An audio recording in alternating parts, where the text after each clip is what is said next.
Good evening, esteemed listeners. Welcome to the Life Finding Me podcast. I am your uncle, Anthony Onike, and today we'll be diving deep into the topic of discussion today, the one myth of the perfect partner.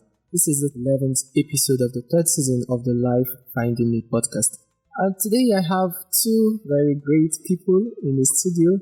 I feel very honored to have them. I have with me Reverend Father Sixtus, Onuh, Ladi, and Father, say something to the listeners. Okay. Good evening, listeners. It's good to have you, Father. My pleasure being here. And I have Barrister Anthonia Onike. It's good to have you, ma, on the show. Thank you very much. Good evening, everybody. Together, we'll be dissecting the topic, the one myth of the perfect partner. But before we go into the topic of the day, we're going to go on a short break and we'll be back shortly. Stay tuned.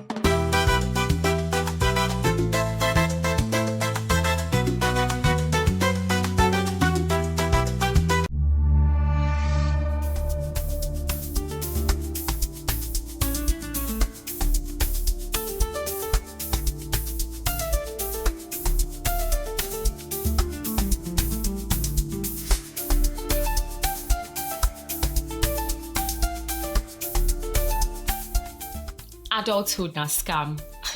The very famous Nigerian phrase that summarizes most Nigerian adult experience navigating through life. Hello and welcome to the Life Finding Me podcast, where we dive deep into the beautiful and ever-evolving journey called life. And on this space, we'll be sharing reflections, stories, and lessons drawn from different stages of life, from different backgrounds and experiences. We all see life from different lenses, shaped by where we've been, what we've faced, and how we've grown. From the quiet victories to the loud challenges, the unexpected turns, and the moments that really count, we'll be here to talk about it. Are you ready for honest conversations, thoughtful insights, and maybe a little inspiration? Remember, I am no expertise on this, but as a fellow sojourner, I'll be here to talk about my bits and pieces along with other persons who would share their stories with us. Let us take this journey together, one story, one heartbeat, one thought at a time. Hello, and welcome to the Life Finding Me podcast.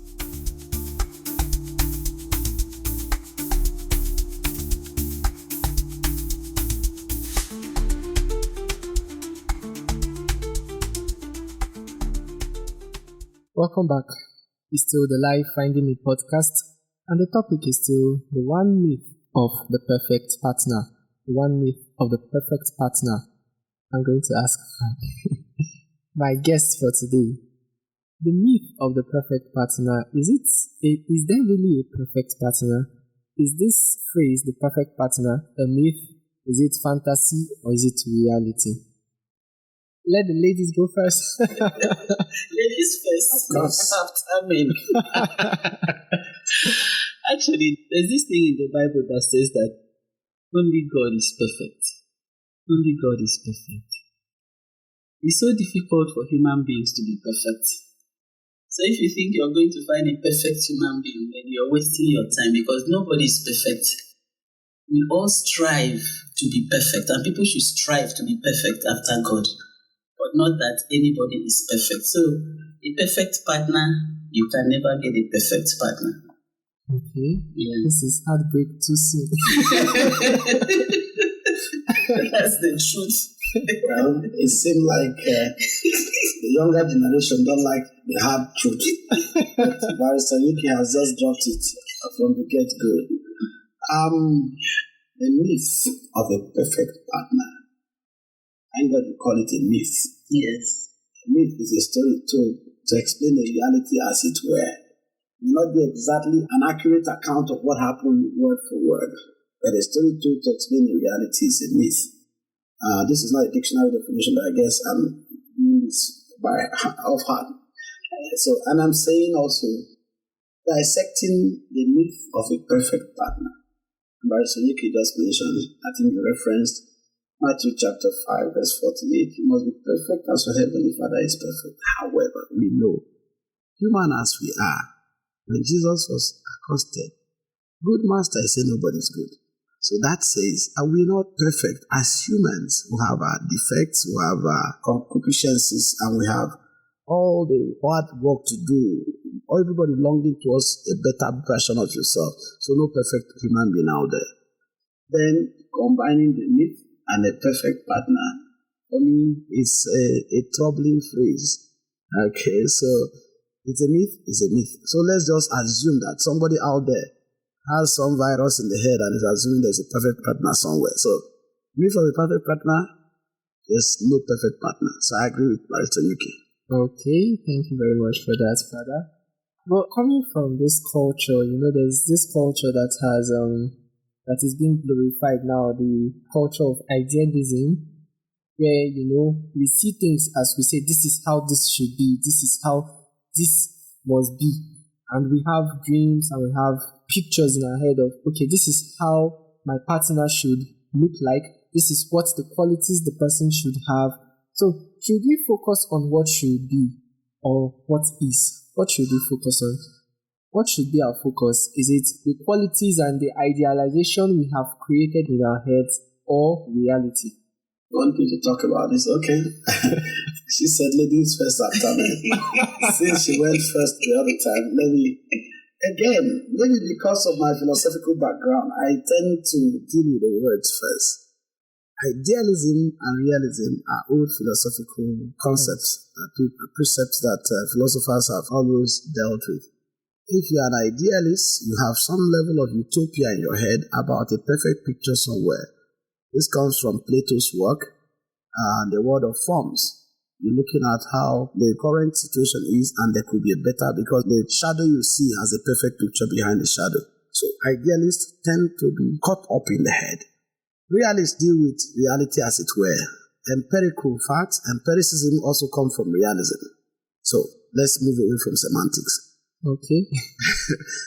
The whole thing about a perfect partner is some kind of ideological situation that American millennials got themselves trapped in. And you see, the world is a global village. People are exporting and importing cultures here and there. That because of the advancement of technology and AI today, good as they may be, we export a lot of things and people pick up junks. How does one get caught up in the whole thing that is an ideal man or ideal woman for me? And by the way, that is for those who are still on the right track of Adam and Eve, not Adam and Steve. And I'm sure you know what I mean. Let me not introduce a new topic too. So idealism here is utopia. It's somebody building a castle in the air that doesn't exist. Yes, idealism is, like Father said, is very utopic. Because ideal situations are always tagged to fixtures. And human beings can never be fixed. We always change because even the climate is changing. A lot of things are changing. So ideal situations are not practicable. We know what is ideal. For instance, we expect that, when it's the morning, maybe you're a Catholic, you wake up in the morning, you go for morning mass, you come back, you make breakfast, you tidy the house, you go to work. These are ideal situations. You go to work, but you know that there are situations that cause people not to do the ideal thing. For one reason or the other, you find out that those ideal situations do not hold water. So the thing is that everybody should be amenable to change. And particularly when you talk about relationships, people should really be ready to change because there's no ideal situation in life. I think I love how you said there's no ideal situation, because we as human beings, we are actually dynamic. Mm-hmm. We are created dynamic beings.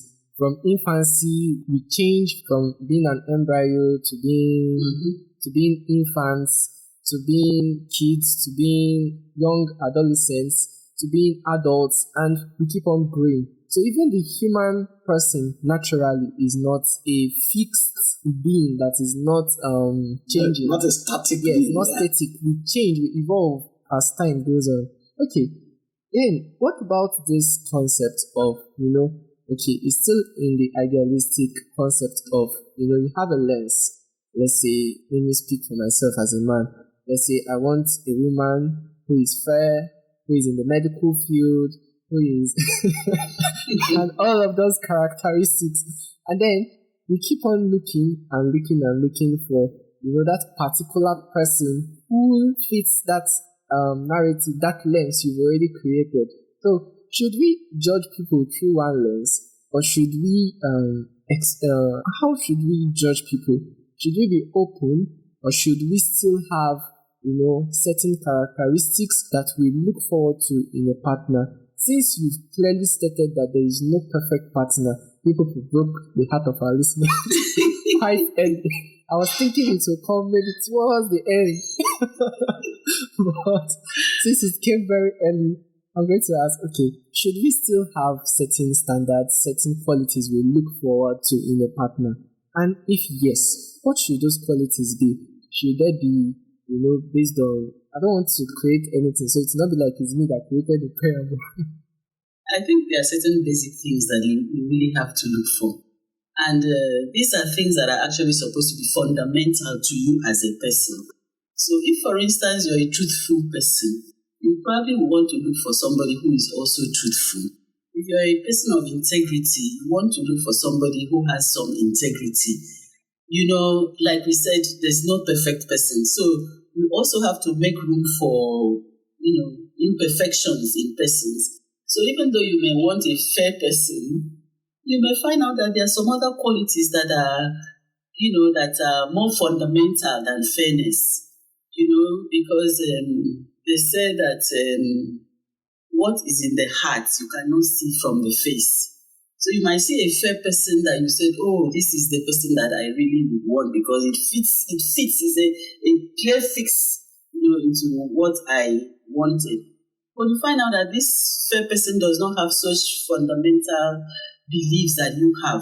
For instance, maybe the person is a thief and you don't believe in stealing, you don't like stealing, and you know that you can never, ever compromise or have a relationship with such a person. So these are the things that cause for, serious thoughts and, contemplation when you're thinking of a perfect fix. Because most of the time, what you see on the face is not what is inside. Well, I begin from your image of a lens. I think I see you wearing glasses. If you have colored glasses and they are colored blue, your reality will be that the world around you is blue. If you have red, and you can go on and on. So, if you have jaundice in your eyes, your vision will be defective. That much I am aware. So again, it's you having some already existing preconditions,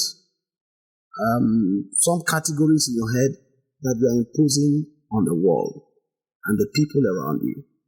I like to have a guy who has a broad shoulder with fine teeth. He can sweep me off my feet. I can lean on his shoulder. He has 6 packs on his abdomen. He can he can tell me funny jokes. He has a rich bank account and all of that. In all these categories, you did not say whether your father qualifies there or your younger brother or elder brother. If somebody's son, you want to put pressure and kill somewhere, that is fine. So these are categories. These are categories we impose on the world, and it comes from a lot of junks that young people are picking up these days, right? I hear that a lot, and I spend my time watching some funny skits that go around, and so I say it's my data. Let me use it as I want, and I watch really very disturbing trend. Okay. The demands that young people are placing on themselves and other people around. Very unrealistic, very utopic, some of them senseless. So are we still talking about lens? Well, this corroborates where your point of departure. People wear all kinds of lens that are very illusionary, imaginary, and unrealistic. So if we want to talk about a perfect partner, from the point of view of somebody who is making that assumption that there's one somewhere. It's again, in my day, not my days, my mother, God rest her soul, was was married, I don't know even if they knew their age, and they'll tell they were young teenagers. Some of them in their own age, they were in the villages. People brought picture of a man with high bongo hairstyle, with bongo trouser and a high heel shoe. And this meant so much for them. In some cases, the man didn't even attend a traditional marriage. They were married and bundled into a car, sent to Jos, packaged to Kaduna and so on. These marriages lasted so much, it gave birth to people like me. Now, with all the advancement and you do courtship for 10 years, 15 years, and after that, say we are incompatible.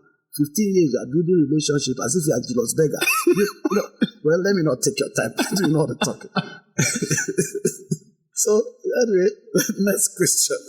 Okay, I think what you said, what you both said, there shouldn't be a lens. Are you trying to say there shouldn't be a lens? Or there should be certain characteristics you look forward to, but it shouldn't be so superficial that you lose sight of what really matters. Is that what you're trying to say? I don't want to call it less, but we should have standard. Okay. There should be standard. Why not? If you don't stand for something, you fall for anything. All right? You know that aphorism. So for me, there should be standard. And this standard should be objective standard, not subjective. Otherwise, you keep making mistakes of subjectivism, and it will not work. Thank you very much for that one. I was going to say, sometimes we have this assumption of, yes, I'll call it an assumption, that when the one in quotes, one who is perfect for us comes, he or she sweeps us off our feet and, all our problems are solved. We have this kind of Cinderella and the knight in shining armor kind of dreams, whereby we feel as maybe as a man, when she comes, she's going to make me feel loved and, all my sorrow and everything will go away. And then for the woman, maybe she'll be a knight in shining armor. She will not have to feel any pain. He will always be there to defend her. So how do we navigate reality, having had all of these fixtures in our head that, okay, this is how love is, right from the movies we see, the videos we see, the songs we listen to, and this celebrity lifestyle, I'll call it in quotes, where everything seems all perfect.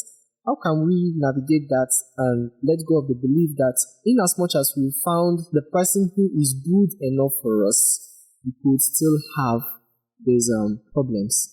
So the truth is that in looking for the right person, the one in quotes, you have to go beyond what you see with your eyes. You have to go deeper into what your spirit tells you. You have to go into what your soul wants. You want to go into what your heart really desires. So you cannot give what you don't have. If you're getting the one who does not have something that you want, something that can be given, then that's the time to start rethinking what your fixed ideals were. Because you might have some ideal things in your mind, but what comes might not be exactly what you wanted. So when you see these gold armor, you have to check whether it's pure gold or fake. So you have to take your time. I always tell people that, this getting the right person, the one, getting that one, is not a physical thing. It's a spiritual thing. And if we have the spirit, we should let the spirit direct us. It's not something that you do on your own as a person, using your human knowledge. It's something that you have to beg for wisdom so that the spirit can direct you. Okay. I think we're getting to the realm of the spirit now. As you know, she's speaking from experience as a mother, a grandmother. I'm sure she's speaking, something we can take very seriously. My job, however, as a priest, I'm not married. So I wait for when you make your choices, we call your bands, I bless on the altar. Then you go to your house and face the consequences of your choice. Okay, but speaking seriously, the one, the perfect one, the good one, that fits, all of that. Over the years, people have even abused the spiritual part of it, where they thought that God is, the choice of a wife is magical. write names, and then blindly they tumbo and pray and fast, dry fasting, wet fasting. Or wait until God speaks to you in your dreams and tells you this is the woman or the man. And then one of my colleagues or some of them, whether real or those who call themselves and those who God called, will say to you, my God say you should do this. And so people have imposed all kinds of things and have accused God of all kinds of things. We have a reality, and I'm speaking from a very serious case. I can talk about it on air because it's public. Otherwise, where I was working somewhere, I won't call the name of the place. A man comes back from abroad, and then he quickly joins a fellowship, and then says to them, in the Catholic Church, by the way, and says to them, I want a wife. Because of the amount of money he gave to the brethren, they quickly arranged a prayer, and from the prayer, they saw a banker who also is a senior lady.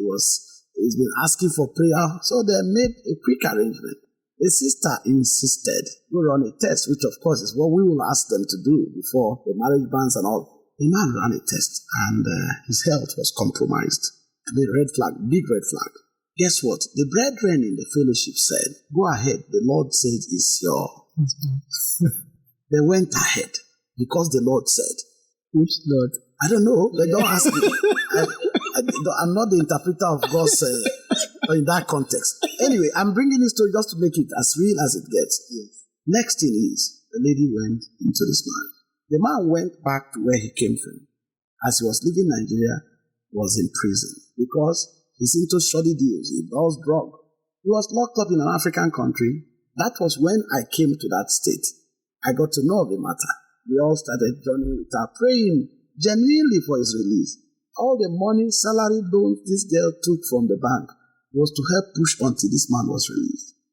About 7-8 years down the line, after he was released, he wrote a beautiful email which I read. Thank you, my dear wife, for standing by me. You are such a wonderful person. 1 in a million. I'm sorry we can't go on with this marriage again. Thank you for all the time you waited for me. This woman thought it was madness. The man returns from wherever, right in the same place. The same people who saw the first prophecy and vision arranged another wife for him. He was getting married, and men started hunting this woman to give me my car, give me this, give me that. And so he got bad. They went to court. He was trailing and tracking her to even kill her. That's when I stepped in. I was one who said, go to court. So he gets some security cover and all of that. We went on and on. And I don't know whether I confronted some of the brethren. Long and short of it is, it was a bad case. This lady had to run for her dear life. I got my bishop involved to be able to see how we can work her transfer from that bank to another branch in another. Time I've gone past now. I've not heard from the woman over 10 years. The trauma of that experience. This is one out of many where we now feel it is God's doing to choose the perfect man for me. I agree. When God aligns and makes it work for you, it will be so seamless, it will be a happy one. So depending on God, making the choice spiritually and with discernment and help others helping you, it's important. But let's also not play God. We should do the needful, due diligence. A man is asking for a hand in marriage, or you see a lady you love or you like first, do the background check. What if there are some genetical defects, illnesses? What if you are related to this person? What you need to have some basic information you must find.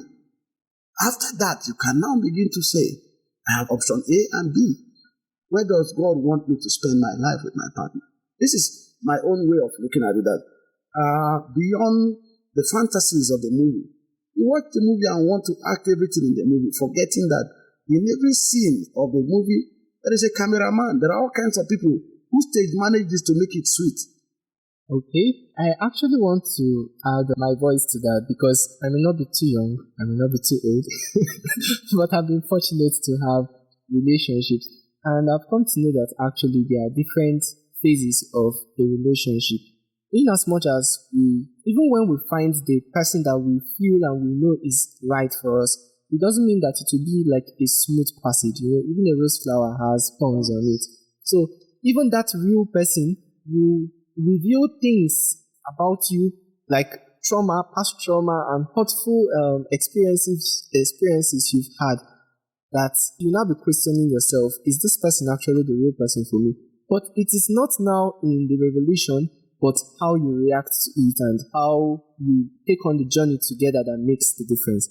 This brings me to when you meet with someone who you think, okay, this person is all perfect. From the very first part of the relationship, you are seeing, all you're seeing is butterflies, emotions are high and all of that. Reality has not set in there. You're still feeling butterflies in your stomach.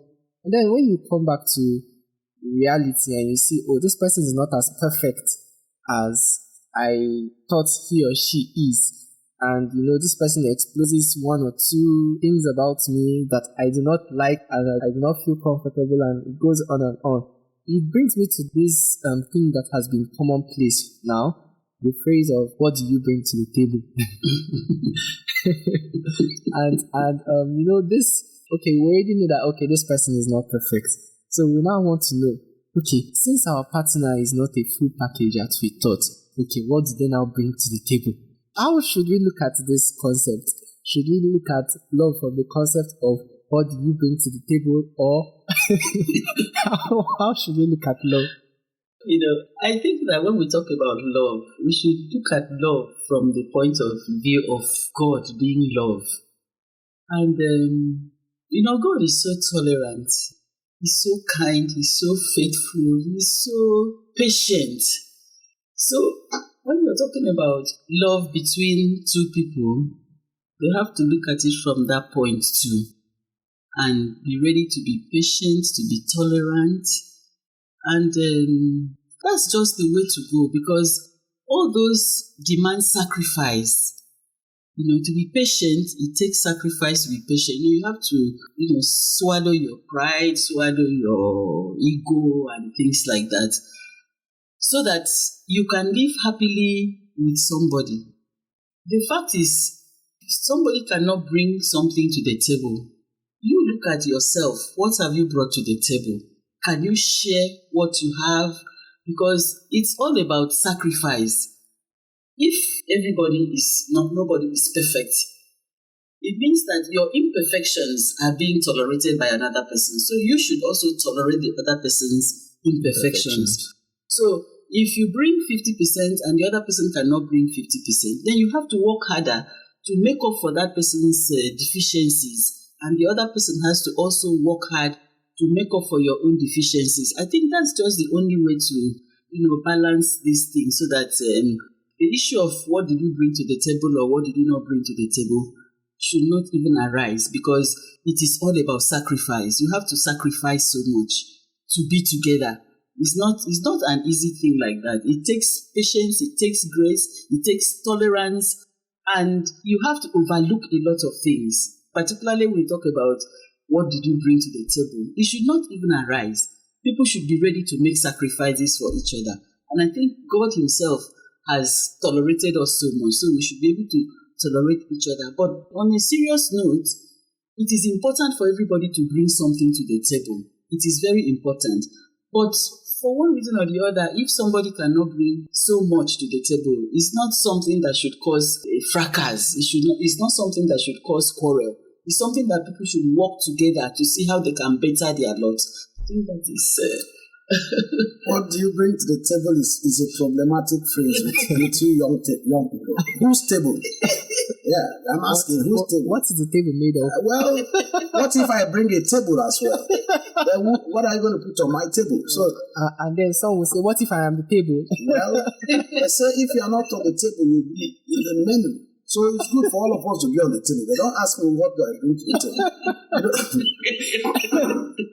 So I encourage young people to have skills, life skills. I remember the youth week is ongoing in many parishes and across the country. Mm-hmm. Youth asked me to talk about anchored in Christ and focus. I was in St. Augustine Malta, and they were waiting for me to cast and bind and speak in tongues. But I said, well, I began the Bible passage they gave me from Ephesians and Philippians. After that, I said, okay, guys, let's talk about focus. You finished university, some of you wrote JAM, didn't pass, some wrote L.I.F.E that just came out and didn't pass, and all of that. What skills do you have? And I think in that context, yes, what we bring to the table will be important. But you see, most times these things are applied selfishly. Let's not make marriage or relationship, of course, leading to marriage. Let's not make it look like a business partnership. Transaction. It's not transactional. For us, marriage is between two spouses, the good of the spouses and the good of the children. Marriage is a covenant between two people. It's a union. It's a relationship. It's not a partnership. It's not business. Okay, I can't make that point enough, but I'm just saying. So the whole thing about what you bring to the table, I understand. Nobody should be a liability. However, the idea of somebody being a breadwinner and the other one being a bread baker has not faded. And yes, you're an Igbo man. If you know how the vocabularies have changed, when an Igbo man comes for a function, they call him Mazin Oriako. After they graduated from Oriako, Mazin Odoziako. After that, then he became Mazin Opatako. So you see, those who understand Igbo more. So that the ideas are changing, the world is changing, but it has also its problem. If you ask me what I bring to the table, I'm a career woman. I bring my career to the table. I hope when career job takes me out of the house, you'll be comfortable with the table. Exactly. Anyway, I just thought I should. And then this concept of, you bring your 50, I bring my 50. I think it should be 100 from both sides. This person giving his all, the other partner giving her all. When I came to, the day I came to invite Barrister to the podcast, she was talking to me about sacrifice, and that alone explains to me the whole detail of love, that this is actually what love is, sacrifice. And not sacrifice in the sense of someone shortchanging himself or herself in a way, let's say, because of love, I'll say, okay, I will use my school fees to train a woman in school so that she should go to school and, school fees that you didn't raise, your parents raised for you. Your head not correct with that. Yeah, that's so I won't say that is the sacrifice I mean, but sacrifice of being there for one another. As the Bible will say, husbands, love your wives as Christ loved the church. And then wives, honor your husband. Yeah. I'm not married, so I may not be able to explain that, but from the little knowledge I know that is the perfect example of sacrifice, using Christ as a point of contact because he offered ultimate sacrifice on the cross. Yes, there's this thing I think I should share. This man was working, and the wife was not working, as in goes to office and works and then comes back, he brings the money, he buys the food, he pays the rent, he pays children's school fees and everything. But this woman was in the house, and she was doing all the cleaning, all the cooking, all the shopping, all the dressing of children and everything. Until, it was so much work, but she was enjoying it, she was doing it, and he was providing all the food and everything and all the money. And then one day, this man's mother came to the house and saw the woman working from morning till night. She was, in the morning, she would get up, make breakfast, pack children's boxes for school, get them dressed, and everything. She was afternoon, she would make lunch and everything. Evening, she never rested. So this woman was very touched, and she asked the son that this thing is too much, you should get a help for this woman. And the man said, what help? Is she doing any work? Is she not just in the house? So the mother left, and after she left, she begged him to release the wife for her for 2 weeks. And she needed some things to be done in her house, and she needed the woman's help. So the man initially did not agree, but then he agreed, and the woman left. After the first week, he told the mother that he wants the wife. The mother said she has not finished what she wanted to do. She doesn't do work. Just give her a little time. After all, what work does she do in the house? She's not doing anything. So this man will get up in the morning, get the children's boxes, drop them in school, come back, do their homework, and the children will be shouting, "Daddy this, Daddy that, Daddy." And for once, he appreciated the woman. And when the woman came back, he actually knelt down and apologized. So this bringing things to the table, just brought that story to my mind, and I said I should share it.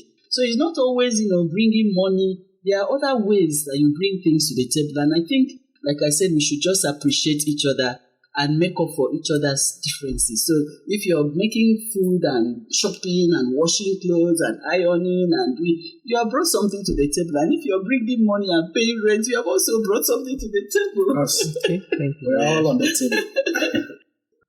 Barrister made mention of it all boils down to understanding, openness, and willingness to accept hard truths about love, marriage, and relationships. So, at what point can we say how can we create that balance between sacrificing, settling, compromising, and maybe finding a middle ground? How can we create that balance? When can we say we are giving too much? Or when can we say we are neglecting our core values? We are going way down than we are meant to go. Well, sacrifice by its meaning and definition is not something that is very sweet. It's you bending over backwards sometimes. It's you giving up some of your own rightful benefits for the good of another. So sacrifice shouldn't be seen as some charity where you're giving from your surplus or leftover. The sacrifice ideally is that somebody is meeting the other person halfway. And in a relationship context, well, I'm not married, but I know that the referee does not play football, but he knows the rule. I'm a referee here. And so my understanding of sacrifice for people who are in a relationship or married, a permanent union like that, or relationship building towards the future, it's something that since we have begun by talking about no perfect partner, people should be able to know that. I also don't encourage compromises because sometimes compromise can make you lose a sense of what the whole thing is. So I'm going to ask this last question. What advice do you have to young people like me who are, who admire successful marriages? And let me not say, if you say successful, it's more or less looks like a happy marriage, rather. A happy marriage, rather. So, or seemingly happy marriage. So, what advice can you give to young people like me who are still growing in the exploration of love, and to everyone who believes in long-lasting love?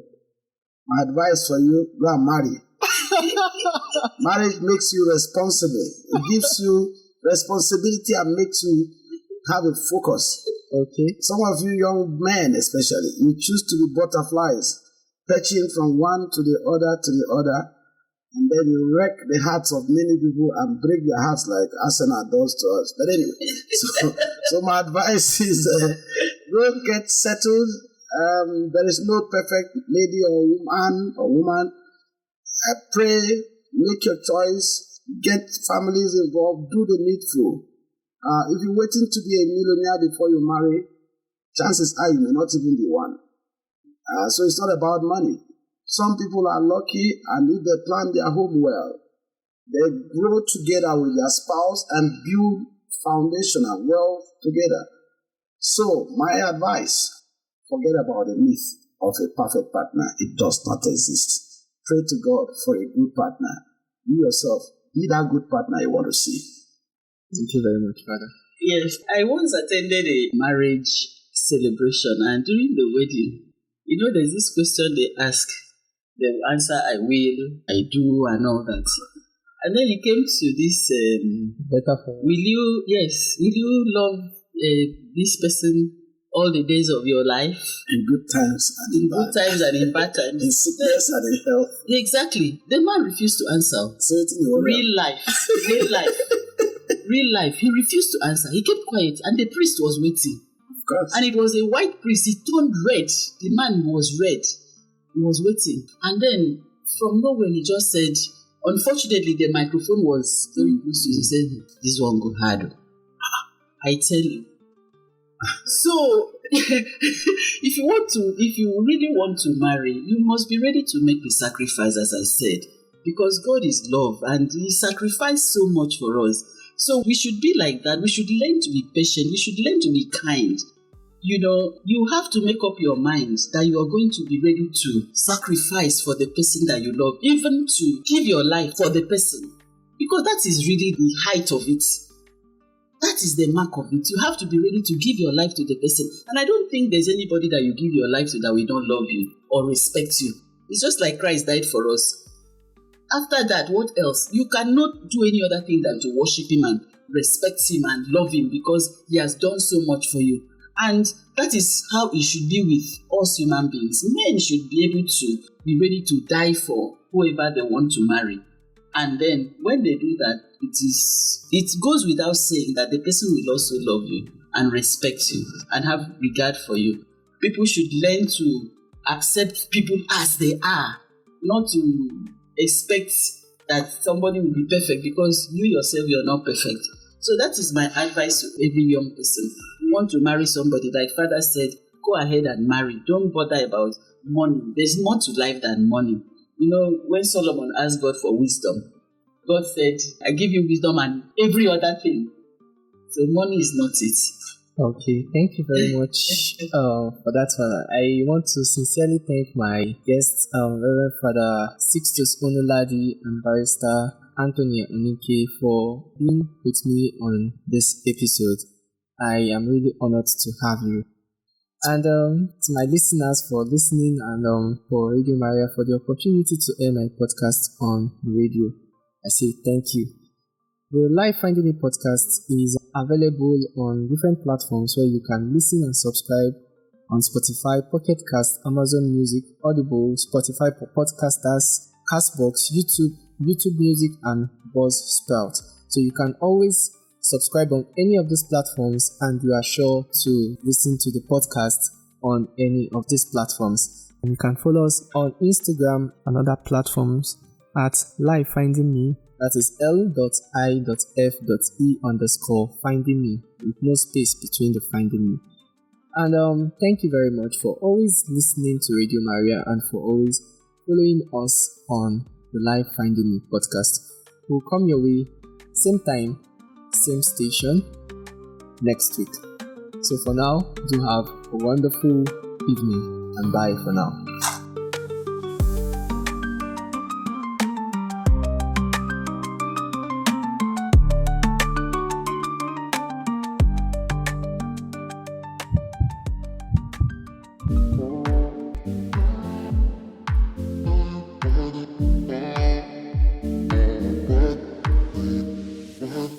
This is L.I.F E Finding Me, the podcast where faith meets vulnerability and purpose is uncovered one story at a time.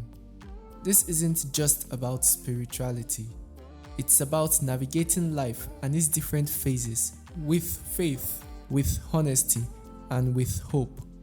Hosted by engineer, artist, and storyteller Anthony Abel, L.I.F E Finding Me dives deeper into the questions and moments that shape us. From soul-stirring spoken word to raw reflections on trust, patience, love, and growth. This podcast is your weekly reminder that you are not alone on this journey. So whether you are healing, building, or just trying to make sense of it all, tune in, lean in, and let's find life together.